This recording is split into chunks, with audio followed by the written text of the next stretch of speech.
Welcome to Your Brand Amplified, the podcast where we interview marketers, publicists, and brands to learn their stories, what makes them tick, and tips and tricks that make a difference. I am super thrilled to have Mike Begg come and talk about something we actually haven't covered in 400 episodes of Your Brand Amplified. Mike, you're an entrepreneur, you're an expert in e-commerce, you have AMZ advisors, you help not only US-based companies, but companies globally figure out how to properly scale and monetize on Amazon. So thank you for being here. Thank you for having me, Annika. I'm really excited to be speaking with you today. Yeah, I was saying before we jumped on, there are so many things we can uncover and talk about. So this will be at least a little taste for the audience. And then I'll definitely have to have you back on or have you on my other show that is specifically for digital change makers with USC Annenberg, because I think there'd be a lot of value for that as well. But let's take a step back because you have been in retail. I was looking through your information. You've been there for quite a while. Sears, which I don't know, if you're a younger generation, you might not know what Sears is, but you were at the forefront of a lot of retail, a lot of brick and mortar retail. So will you talk about your journey and how you got into the digital space? Yeah, well, Sears actually kind of scared me in the digital space. But yeah, so just kind of going back from the beginning, I was working in consulting for Deloitte. I wanted to kind of change careers and get into real estate. I ended up studying at NYU, then kind of found this opportunity in real estate development, or at the time it was a real estate analyst role. And it was something interesting to me. I was like, okay, let me join it. What we did when we started was this is around 2013, 2014, Sears was already struggling. It was already having cash flow issues. So what we did was we took about $2.5 billion worth of Sears real estate and we spun it off into a real estate investment trust. And I was part of the team. I joined to be part of that team that did that.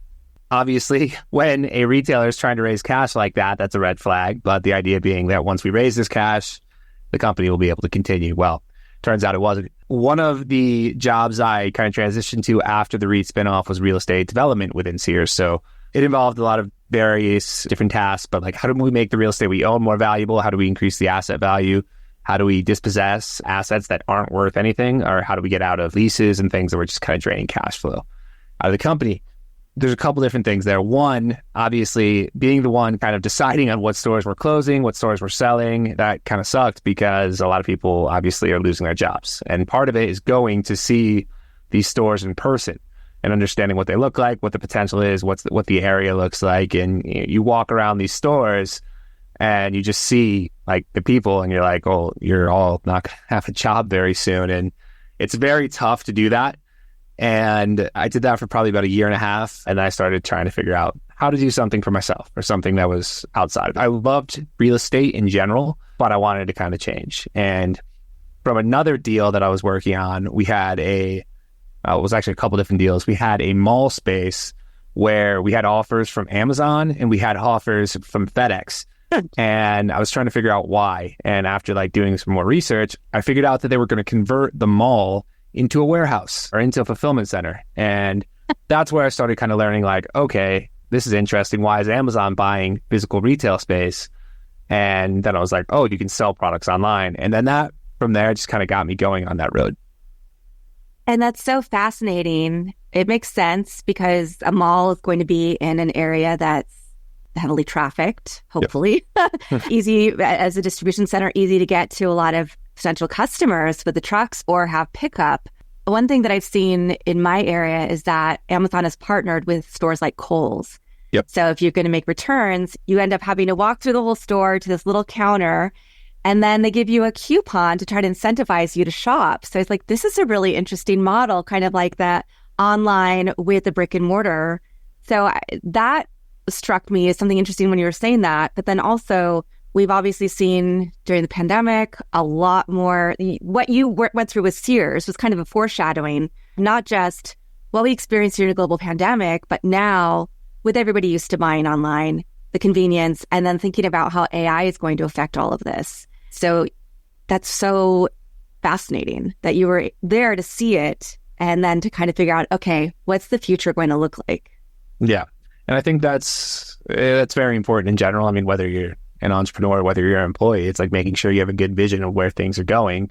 And I kind of saw the writing on the wall for Sears. I was like, well, this isn't going well. So let me kind of pivot, try to figure out something else. And yeah, I mean, Amazon since then, this was about 2015 when I kind of switched to doing this on my own full time with my two partners. But we have just kind of rode the wave. I mean, it's just continued to increase. And I mean, you mentioned the pandemic, and for us as a company, we were freaked out. I mean, everyone was freaked out. Like clients were like, oh, I'm done. I can't do this. I can't afford this, blah, blah, blah. And then everyone realized, wait, no one can go to stores. I need you guys to sell products online. So it was actually funny. We had a bunch of clients leave, and then like a month later, they were like, never mind, I made a mistake. I'm right back here. So yeah, it's been a real interesting ride that we've been on in the e-commerce space, and things like the pandemic, other challenges that have come up with supply chain issues have all had a big impact on the work that we do for our clients.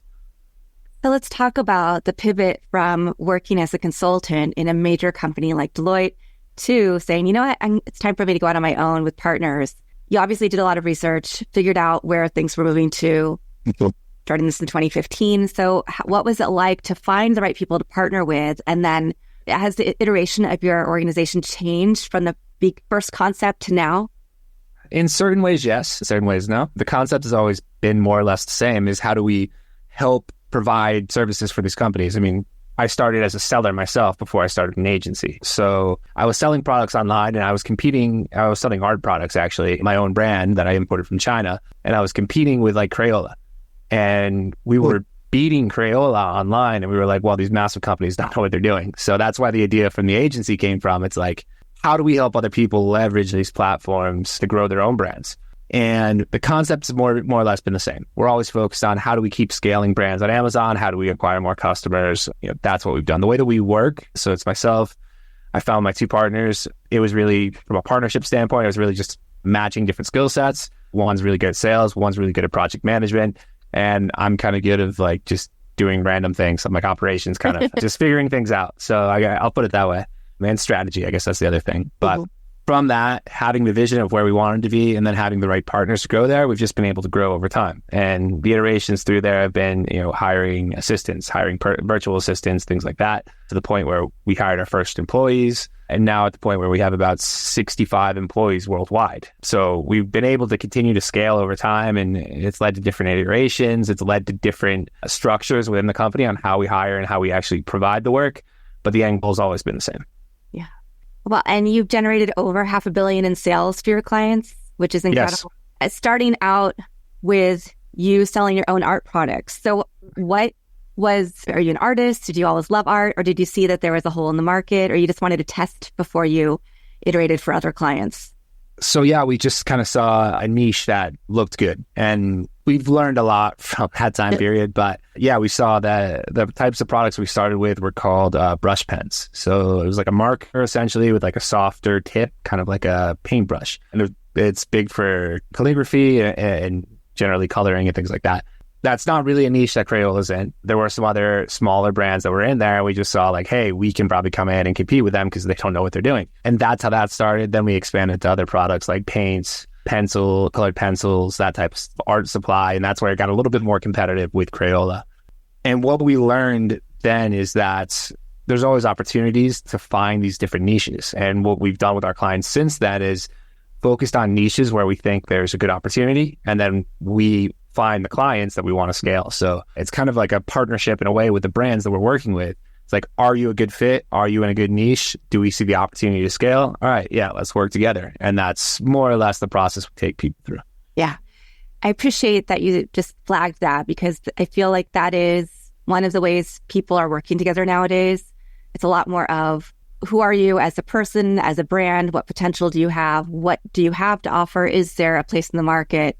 Okay, let's do this thing. Yeah. So it could be people coming to you to see if they're a fit, or you finding them.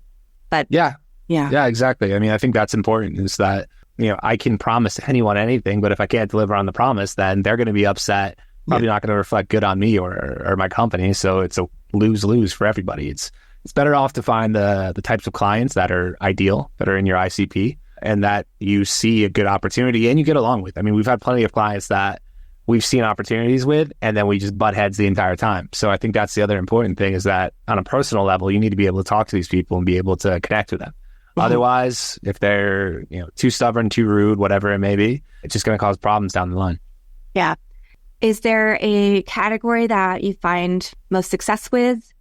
Well, there's a variety of categories that we love to sell in. One is pet supplies. There's baby products. We also love beauty products like cosmetics, health products like supplements. Those are all categories that we really enjoy because they, in general, are well, for a few different reasons. One, baby supplies and pet supplies are pretty recession proof. If the world is falling apart, you're still going to buy stuff for your pet. You're still going to buy stuff for your baby. So we love those. And then the other categories we love because they're consumables. If you find a brand you like or you find a product you like, you're more than likely going to come back and buy it. So it allows us to gain additional momentum from capturing more recurring purchases from customers, increasing customer lifetime value. And that gives us a more accurate measure on how much we can spend to actually acquire new customers. And what does it look like when a brand wants to start on Amazon? If they're not there, if they're brand new, trying to get into the market, what are some things that you would recommend that they do? And what are some things that you see brands do wrong? There's definitely a lot there, but I would recommend just Amazon's a platform. And if you're not playing by Amazon's rules, you're essentially self up for failure down the road. It might be fine to begin with. You might not have any issues, but there will be some point in the future where it's going to become an issue. So the first thing I would recommend is your barcodes, your actual UPC codes for your product. Buy them from GS1. I have this happen all the time where they buy it from a reseller and then it creates issues. The account gets suspended. The products get suspended. We just had a client that had a bestseller doing $80,000 a month get taken down because their UPC code was not from GS1. So these are the little things that can have big repercussions down the road. That would be the first one. The other one I would focus on is creating a really great imagery for your products. Product photography has a big impact on click-through rates, has a big impact on conversion rates. If you don't make your products look good or you don't have professional photography that a graphic designer can make your products look good with, it's obviously going to have an impact on your sales. And then from there is just the SEO aspects and the copywriting aspects. You don't want to, keyword stuff. You don't want to make it not readable. It's got to be something where the customer sees the benefits quickly. It's easily explained and it's written in persuasive language. It's not 50 keywords stuffed together in a bullet point because that's not going to convert anyone. Oh, yeah, absolutely. And are these things that you'll help a client with? Yeah, so everything that has to do with the actual marketing, like SEO, graphic design, those are the aspects we help with. Some of the UPC barcode stuff, product compliance stuff is not something that's directly within our scope of work, but we do let them know what needs to be done so they can do it on their own. And like GS1 barcodes is one of the big ones. When you have these issues, we have a whole team that's dedicated to getting the stuff back up and resolving the issues with Amazon. But at the end of the day, like if we don't have the right resources from the client, whether it's UPC barcodes, whether it's product compliance sheets, whether it's manufacturing safety sheets, like we can't do anything. So again, this is really where the partnership between the two companies comes into play again. Nice.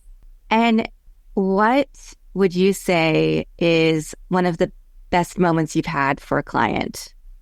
There's been a couple, but I'll give this one because it's been a long time client of ours. We started working with this company I want to say 2018. We took them from pretty much zero to doing about $60,000 a month on Amazon, which was awesome. She was thrilled. It's a child education product. She's a great client to work with, but she was like, I think I can do this on my own. She left. She tried to do it on her own. The sales dropped back down to 30,000. And she was like, okay, I need help. And she's been with us ever since. I think that's one great thing. It obviously shows she sees the value in what we're doing, but seeing her success since then has been one of the big things. I mean, we talked about the pandemic. This client started with us in 2018. Parents were trying to figure out ways to keep their children, not losing the learning that they've already acquired in school. Her products went through the roof. We took her essentially from zero in the beginning to doing $450,000, $500,000 a month in sales. Gosh. And that's been one of the greatest stories of actually building something from scratch to achieving a massive $6 million a year run rate. Yeah. Those are the things that we would all love to have happen in our businesses, right? Of course, yeah. And I love the fact that you're able to take advantage of this unique time in the market, but then her products obviously were worthy and continued selling and getting that reputation. And then the work that you're able to do to help promote it and keep getting it out to other parents for discoverability. Exactly. And it has other benefits. I mean, the products have gotten into government aid programs now, or government grant programs. Products have gotten into retail. All these things kind of just feed back into each other. So it's just a continuing, ongoing benefit to the entire brand. Amazing. And actually, I was going to ask you about education and ebooks. How does that play into a cycle? Because I know for entrepreneurs, maybe who don't have a product, maybe they have a service, ebooks are a really big thing, right? To show your thought leadership. Does the same thing apply for people who are selling physical products? Of generating ebooks no, I would say it doesn't really apply. I mean, when you're selling physical products, I think it's more about capturing attention. And unfortunately, books are not the best way to capture attention anymore. Everyone's looking at social media. Everyone's looking at whatever apps on their phone, and it's just too distracting. So where we typically try to focus brands, or like physical product brands, is how do you get we always say, like, how can I be everywhere? It's like, how can I get my products onto all these different platforms? So an affiliate marketing standpoint, we help them get onto major publications. We help them get placements with influencers on platform. We try to optimize the advertising. So when customers are coming to Amazon, they're finding their products. So it's really about just maximizing your reach and trying to be everywhere you can to actually educate consumers that your brand exists, that your product serves a purpose, and that it's solving a problem they have. Yeah, I see so many brands now on TikTok or on Instagram selling through their stores, but then also through partnerships or just being promoted. So are those some of the programs that you might put together? And do you have one social platform that you think works best? Or does it really just depend on the audience and the product? I would say it depends on the audience. I mean, and the product, I guess. Like, for instance, some brands that are more catered to women or more catered to like interior design or whatever, Pinterest is a phenomenal platform for that. Like, we drive a ton of sales through Pinterest. The advertising on Pinterest is also cheap. Other platforms that like perform really well overall, at least over the past year and a half or so, has been TikTok. It's become massively popular in the US, but from a sales standpoint, it generates a ton of revenue for brands. So we have multiple clients where we've done this with, where they get in TikTok shops, they start promoting their product. We see a massive sales lift. I mean, $70,000, $80,000 on TikTok shops, and then it has a bigger sales lift on Amazon. So the two feed back into each other. And I think that's the important thing, again, of being everywhere, is that when you make your product available to where the consumers are, or where consumer attention is, they're either going to buy it on that platform or they're going to come to Amazon and look for it. It's a win-win either way. I love that you mentioned Pinterest, because I think a lot of people forget about Pinterest. And even for podcasting, I've found that having, a little section where I talk about my podcasts, or at least put them up there, has been really great for search and discoverability. And of course, people who are looking for interior design and things like that, getting boards, right? Looking for inspiration. When it comes to TikTok, are you preparing for the worst case scenario? Like, if the ban, the sale, whatever happens in the US really goes through? Yeah, I mean, yes and no. At the end of the day, there's, at least my belief on it, is that there's too much money in it. And at the end of the day, money kind of runs everything. So it'll either be sold, some other company will take it over, but it'll continue to run in its same form, probably, is my assumption. So no, I'm not preparing in the sense that we're not going to continue to offer this to clients. We're going to continue to offer this to clients until something changes to make me think otherwise. Yeah. Because there's just too much opportunity, and there's just too much money to be made on the platform. Yeah, it's such a great system for small businesses. I shudder to think what will happen if it goes away for all of these businesses' revenue models that have built up. You didn't mention Instagram. So are you seeing that there's too much saturation on Instagram, or? I just don't think, I mean, there's a lot of attention on Instagram, and it's also a very visual platform, which does have a lot of benefits for selling products. I don't think I have as many personal success stories or success stories for my clients on Instagram as I do as like TikTok or Pinterest. I think I've seen more success from those. So I'm not saying that certain brands won't win there, but it's just, whatever we're doing isn't working on those platforms, I guess. But you kind of brought up another interesting point that I wanted to touch on as well, which is like small businesses. SEO is changing a lot now too. So this is, again, becoming more and more important about diversifying your sales channels, diversifying where attention is, so you can actually bring consumers in. So with SEO shifting more to being AI-based versus like traditional SEO, a lot of stores that were generating a ton of revenue from there are probably going to lose out in the long term. So there's a very probably systemic risk to a lot of brands that have become overly reliant on SEO as a sales channel over time. Interesting. Yeah, I know AI, and then we have video SEO is so big because all of the platforms. I see a lot in even going back to Meta creator groups where people are talking about, okay, my reel went viral, but it's not the right audience. I've had other people tell me, oh, they're incentivizing us to do all of our ads through reels and giving us a kickback or some kind of incentive so that our reels are seen more. But it doesn't say anything about whether the sales are actually coming through. And again, are you reaching the right target market just because they're pushing it out to a wider audience? 100%. And I think that's the other thing to consider with any platform, not just Amazon, not just Instagram or Meta. The platforms are always out for themselves. They're always out to win. And the way they do that mainly is by monetizing ads. And we get recommendations all the time from Amazon, like, hey, you should do this type of ad for your clients. And we're like, well, no, we shouldn't, because it's just going to cost them money. Like it's going to make you money. They're not going to get the same return from it. So I think that's the other thing to keep in mind or consider when you're looking at where to invest in ads and where to invest in different platforms. Yeah. And you brought up AI, which of course is what everybody's talking about. One thing that I love about when I go on Amazon, which is almost daily, right, is that it'll give me a synopsis of AI has created, like, here's the overall impression of this brand product you're looking at from all of the reviews. So I love the fact that I can quickly see that. Or, oh, this item is returned often, or this item is usually kept. So I know, like, is this something I really want to buy, even if I followed a link from, BuzzFeed or from somebody else, some affiliate link. But we also know, as you said, AI is changing the way people do SEO. It's also, I know people who get great images when they use DALL-E through OpenAI, maybe not as much through Midjourney or other platforms yet, but do you see that changing also the way that your clients are creating their content, their graphics, and the way that you're also advising them? Well, I think the benefit of it is obviously like the volume and the production that you can put out. I think that's probably the biggest benefit that most brands are going to see is instead of doing, 2 posts a day, let's say, or 5 posts a week, now you can do 50 posts a week, or you can do 20 posts a day. Like, I think it's really just become more and more of a volume game from that standpoint. And it's going to rely more and more on these platforms that aren't traditional search engines. So for brands, especially the brands we work with, I think it's like 74% of all searches start on Amazon for products now. So like, if people are looking for a product, they know they're going to Amazon. Amazon has a lot of features like Amazon Post, which is like their social media, Amazon Influencer. Like Amazon is adapting what's happening in other social media platforms and bringing it within platform. And I think the key to that is just the content in volume for all of these different sources. A lot of them can be reused on different platforms, but you need to do it at a high volume, just capture attention and just capture eyes as they're getting to a certain place. So I think that's the real main benefit that most brands are going to see from it.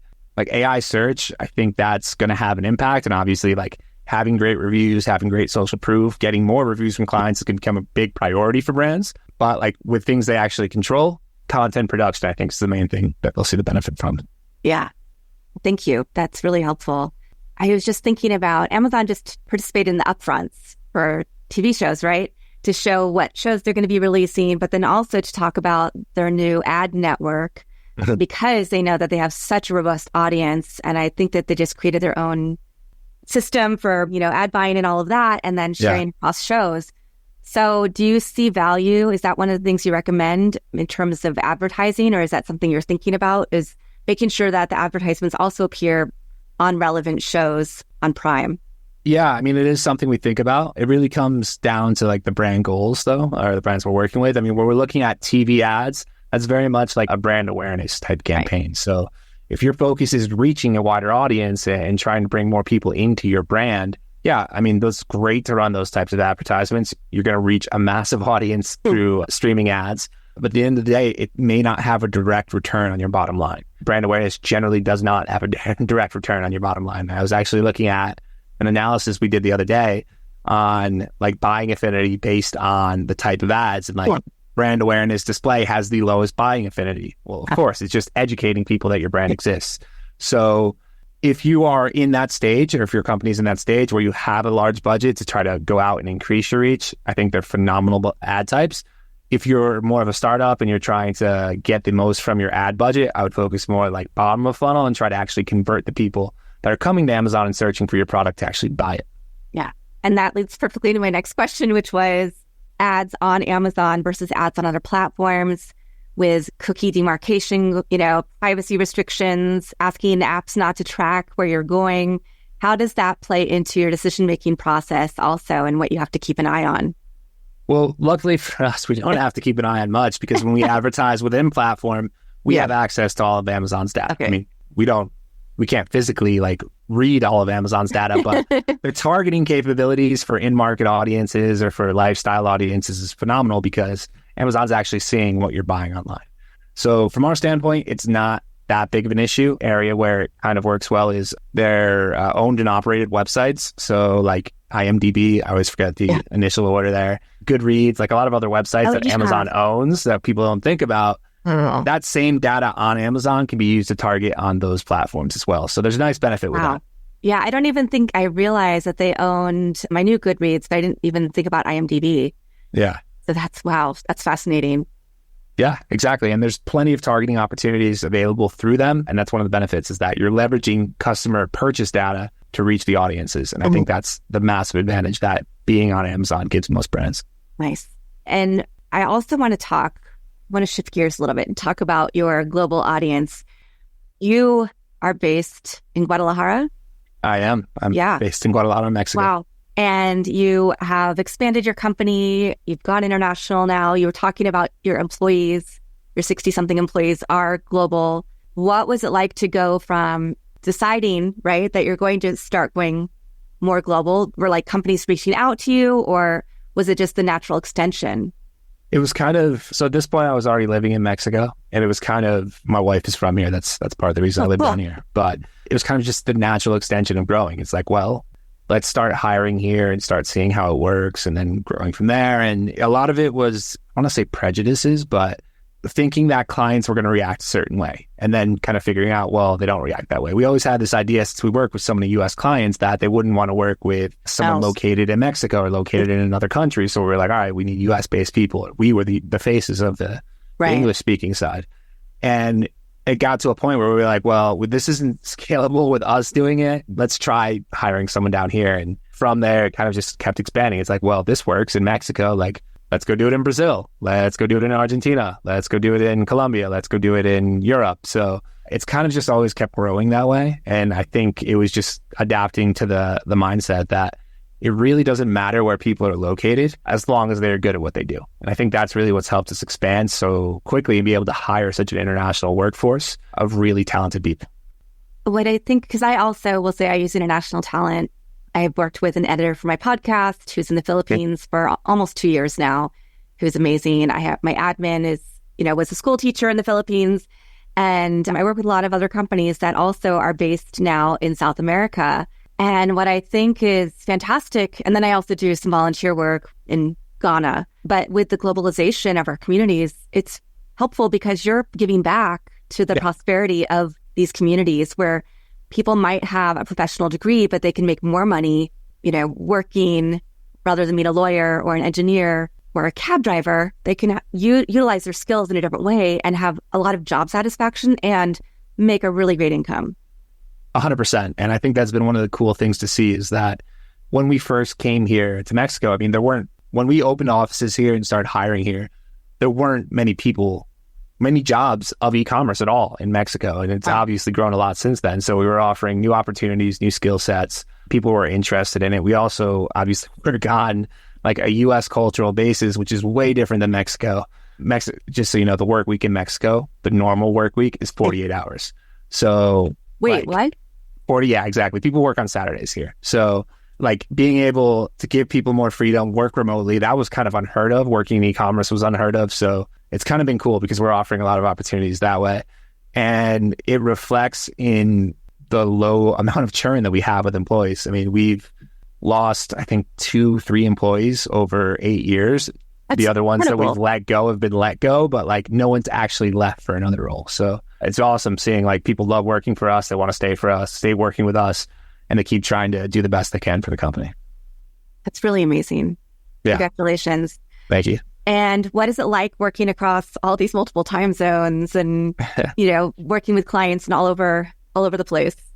One of the main reasons that we focused on the Americas for hiring, since the majority of our clients are in the US, I think the worst I mean, it's not even that bad. The worst time zone we have is Buenos Aires, and I think that's 2 hours ahead of East Coast time. Oh. So from a work schedule standpoint, it's pretty easy. We do have someone in Europe that has a little bit of a tougher schedule, but the majority of our employees being based here in the Americas makes it really easy to line up with the US.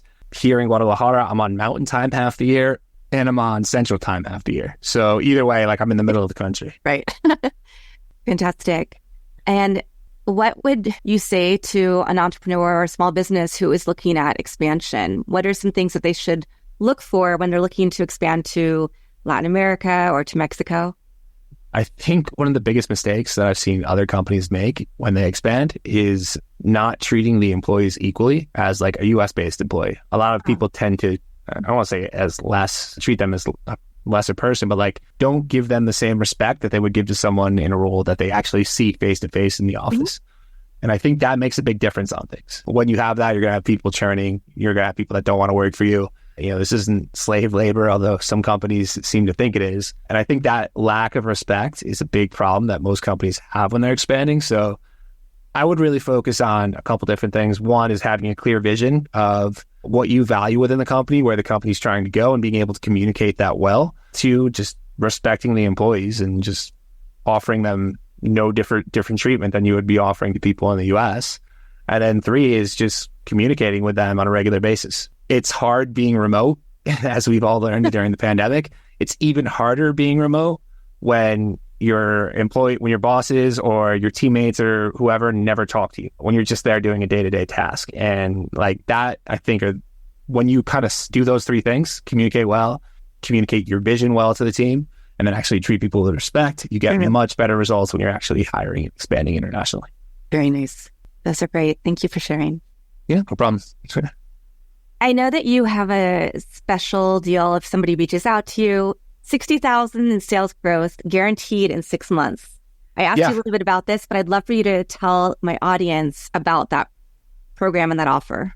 Of course. So where we specialize is helping brands already doing $1 million online a year, getting to more than $20 million a year. Wow. So if a brand wants to come work with us and they are willing to give us a $15,000 ad budget a month, we guarantee that we will add $60,000 in monthly revenue within 6 months. So that's pretty much the guarantee. You get your money back if we don't do it. But we know if you have investment, that type of dedication, you will either hit those numbers or way exceed them.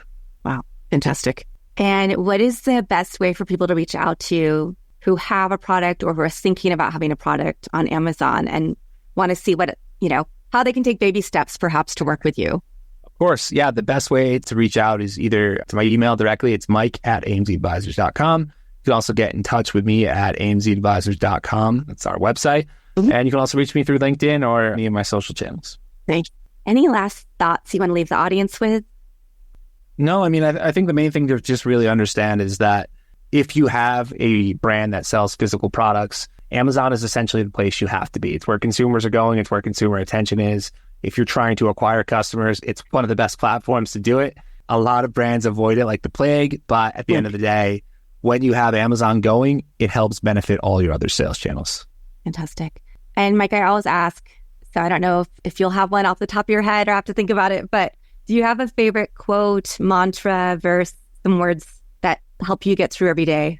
Oh, it's a tough one. I don't think I have a single one. I'm very big on stoicism, so I really enjoy stoicism. I think that there's a lot of good insights in there. But the thing I take away from there is focus on what I can control. Don't get caught up in things that I can't control and just do the best that I can. I think if we all live by those words, then we're all better off. So awesome. Mike Begg from AMZ Advisors. I'm sure you feel like I fire hosed you because I had so many questions to ask since we haven't covered this before. But I really enjoyed learning from you and hearing your journey and how you have, expanded into multiple countries, what advice you have for brands, how they can appear in some of the channels that will work best for them when they are promoting outside of Amazon. So thank you very much for being here. No, thank you for having me, Annika. I really appreciate it. Yeah. And thanks to everybody who's watching or listening to this episode. I'll be back again in a few days with another amazing expert to share their vision with you. Want more? Check out amplifywithannika.com or follow me on socials at amplifywithannika.